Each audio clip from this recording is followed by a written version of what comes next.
Asalaamu calaykum waraxmatullaahi wabarakaatu asxaabta qaaliga ah channelkay kusoo dhawaada waan ii salaamay dhammaan adduunka meel walba ka joogtiin I hope inaa nabad qabtiin insha Allah hadaa channelkan ku cusub tahay soo dhawoow hadaa hore noola joogtane aad iyo aad aan iigu mahadcelinaa sida mar walbo maasha Allah oo ila socotiin commentiyadiina quruxda badan dhiirigelintiina asxaabay maanta waxaan ila qaybsanaa chicken sandwich kan oo saan u qurux badan maasha Allah rootiga iyo chickenka sidaan u suubiyaan ila qaybsanaa insha Allah videoga ilaa dhammaad fiirsada waa sandwich aad u macaan badan insha Allah waa ka heli doontiin intaan waxaa u baahan tahay rootiga inaad ku dartid meeshaan waxaa ii saaran khamiir ama fixiso 3 qaado oo sokor ah 1 qaado oo olive oil ama saliid saytuunka half cup bur sisinta caanaha iyo ukunta gadaala loogu daraa insha Allah marka dhinacaas oo iska saaran yahay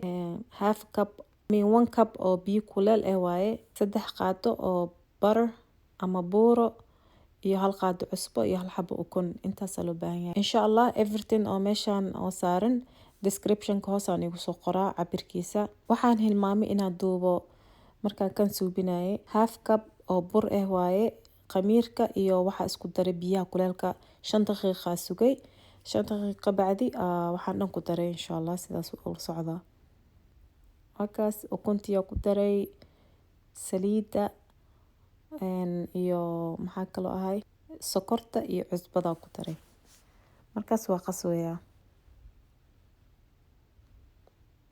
ka bacdi markaas ku daraa insha Allah 3 cup oo bur ah waaye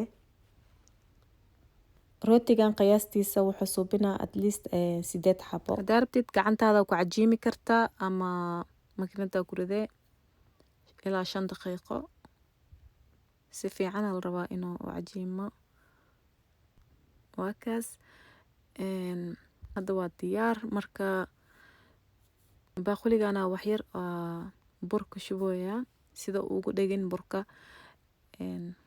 wakaas 1 saac daboola insha Allah wakan 1 saac kadib diyaar waaye inuu weyn zaid noqdo ma la rabo qiyaastan la rabaa inuu ahaado oo soft ah wakaas sida pizza camal wax yar markaas gacantay ku fidinoyaa markaas 8 meel ka dhigaa 8 qayb aan u jarjaroyaa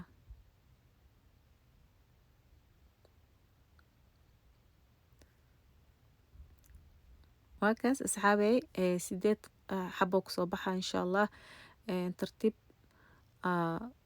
gacanta saan ugu yeelay wala kuskuusa markii la kuskuuso hadana waa balbalaarinay hadana kuus asoo mal rabo wakaas wax yar waa balbalaaran yahay sida rootiga qiyaastiisa camal markaas saan oo noqdo ovenka gelinaa ma shiday laakiin 1 saac kale ku jirnaana meeshaan 1 saac kadib caanihii haday arkayseen waaye iyo 1 xabo ukun ah waa isku qasooyaa si fiican kalarka jaalaha camal oo ka dhigaa markii korkiisa la mariyo rootiga caanaha iyo ukunta waana jileecna waa ka dhigaa wakaas brushka aan ku isticmaaloyaa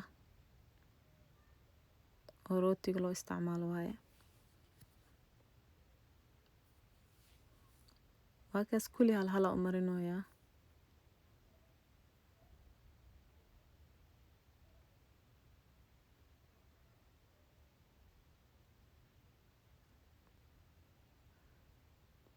wakaas maasha Allah marka asaan u marmarisid ka bacdi waxaa hadana sisinta hadaa rabtid oo ku shubay hadaa rabtid oo ka dhaafay dadaa jiro oo sisinta jecleen marka waa optional insha Allah wakaas wax yar sisin ku daadinaa korkiisa aan ku shubayaa wakaas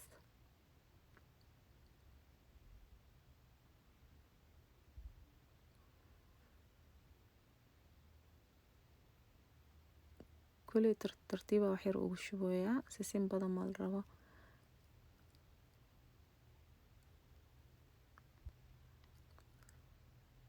markaas ovenka gelinaa 275 degrees ku dubaa 10 to 12 minutes camal ka bacdi diyaar waaye. waa kan maasha Allah sidaan ku soo baxay. inuu weyn zaid soo noqdo ma la rabo, marka qiyaastaan la rabaa inuu ahaado. maasha Allah waa ujeedin soft oo ku soo baxay, jileec fresh oo homemade waaye. marka maasha Allah waa iska fahmi kartiin. waa kan dhexdiisana wax yaraan iga tusaa asxaabay. hadda crispy chicken ka suubinaa, waxaa ku daroyaa wax yar cusbe ah, basbaaska oo gaduudka waaye kan oo shiidan. markaas maraq digaaga oo budaha waaye, paprika, grill made chicken spice waaye kaas, iyo toonta oo shiidan. intaasoo ku daraa insha Allah. chickenka waxaan u jarjaray asina qiyaasta oo burgerka la geliyo. haddaa rabtid weyn u jari kartaa ama yaryariiskan camal. waa kaas spicekii wixiisa dhan ku daroyaa, markaas waa isku qasaa kule.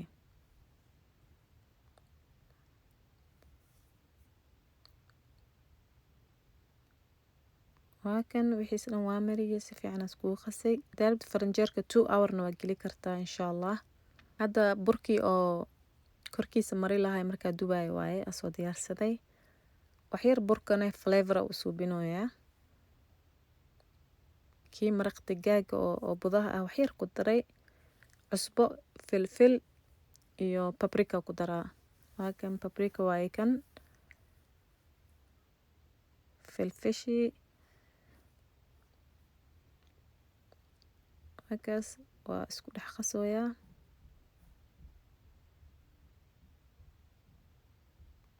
sidoo isku gaagaaro kule.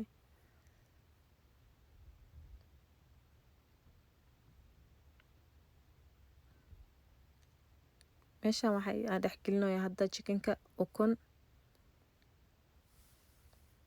kabacdi burkaa marinaa, mar labaada haddana ku celinaa. waa kaas mar labaada lagu celiyaa, and then haddana burkaa la gelinaa, markaas waa la dubaa. halkan xabaan iga tusaa sample insha Allah. kabacdi kuwa kale off camera dubaa insha Allah.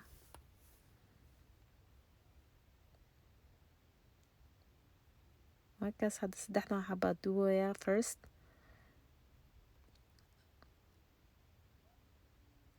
saliid kuleel la rabaa inay ahaato, high medium inaa la geeyo.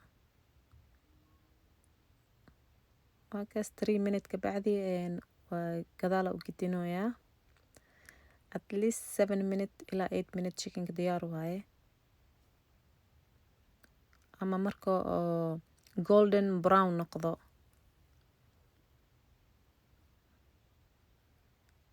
markaas wax yar u dhiman. hadda golden brown oo noqday, waa diyaar markaas.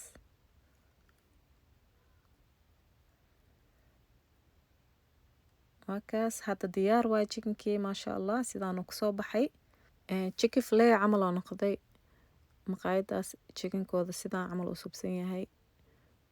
mid spice iyo mid spicy ahayn jiro, marka midka caadiga dhadhankiisa camal oo yeeshtay maasha Allah. sooskan meesha igu diyaarsan, haddaa ka hesheen video hore suubiyaa jiro insha Allah, linkiga ni soo gelinaa. meesha ka soo daawo kartiin sooska sida loo suubiyo. marka waa kaas hadda rootigaas marinoyaa. markaas wax yar ansalaataa saaroyaa, iyo kabacdi chickenka iyo cheese iyo ansalaata ku celinoyaa. yaanyo iyo basbaas saaraa. waxaan waa optional, haddaa jeceshaa le saaranee, laakiin intaan wuu isku macyahay. basasha ceerinka haddaa jeceshaa waa saara kartaa, laakiin chickenka ma ku fiicno. burgerka oo hilibka ku fiican yahay kaas. waa kaas sooska kor ka saaroyaa.